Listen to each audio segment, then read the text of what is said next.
Bonjour et bienvenue aux actualités en français lent avec Learn French with Joseph. Nous sommes le mardi 16 juin 2026. La semaine dernière, le mercredi 10 juin 2026, le pape Léon XIV a visité Barcelone en Espagne.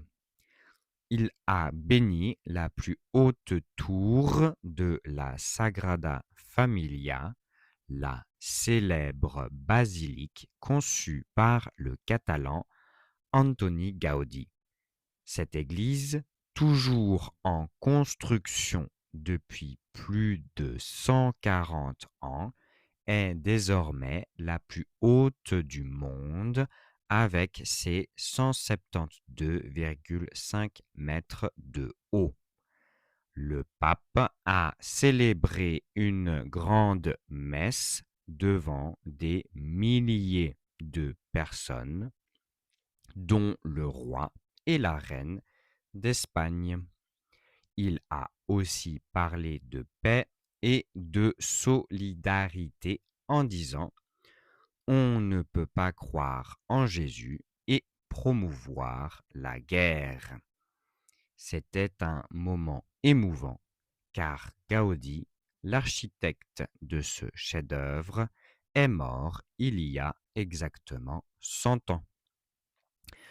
Le G7, l'organisation qui regroupe les 7 pays les plus riches du monde, se réunit en ce moment à Évian, en France, du 15 au 17 juin 2026. Ce sommet a été très attendu car Donald Trump, le président américain, a signé un accord de paix avec l'Iran pour éviter la guerre, mais les tensions restent fortes. Les dirigeants ont parlé de l'aide aux pays pauvres, de la paix au Moyen-Orient, en Asie de l'Ouest, et de la réouverture du détroit d'Ormuz. Des manifestants ont protesté à Genève, en Suisse, avec quelques affrontements avec la police.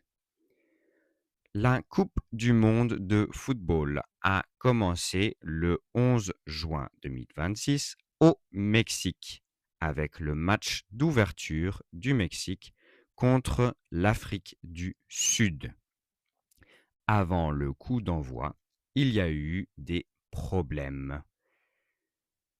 Des enseignants mexicains ont manifesté pour demander de meilleurs salaires.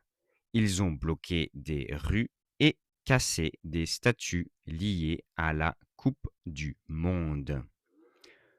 Aux États-Unis, un arbitre somalien n'a pas pu entrer dans le pays pour officier des matchs, ce qui a créé une polémique. L'Iran, malgré les tensions avec les États-Unis, a joué son premier match contre le Maroc. Malheureusement, plusieurs guerres et conflits font encore la une de l'actualité. L'armée ukrainienne utilise de plus en plus de drones sous l'impulsion du chef ukrainien Madiar, qui est devenu une figure importante grâce à ses stratégies militaires dans la guerre contre la Russie. Les tensions entre l'Iran et les États-Unis restent très fortes. Israël continue aussi ses opérations militaires contre Gaza et le Liban, malgré les appels à la paix.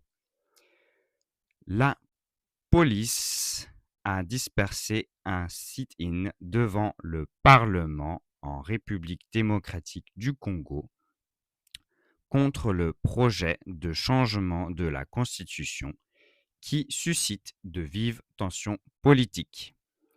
Le secrétaire général de l'ONU, Antonio Guterres, s'est rendu à Haïti pour soutenir la population qui souffre de la violence des gangs. Et vous, quel sujet vous a le plus marqué? Écrivez dans les commentaires et je vous dis à très bientôt.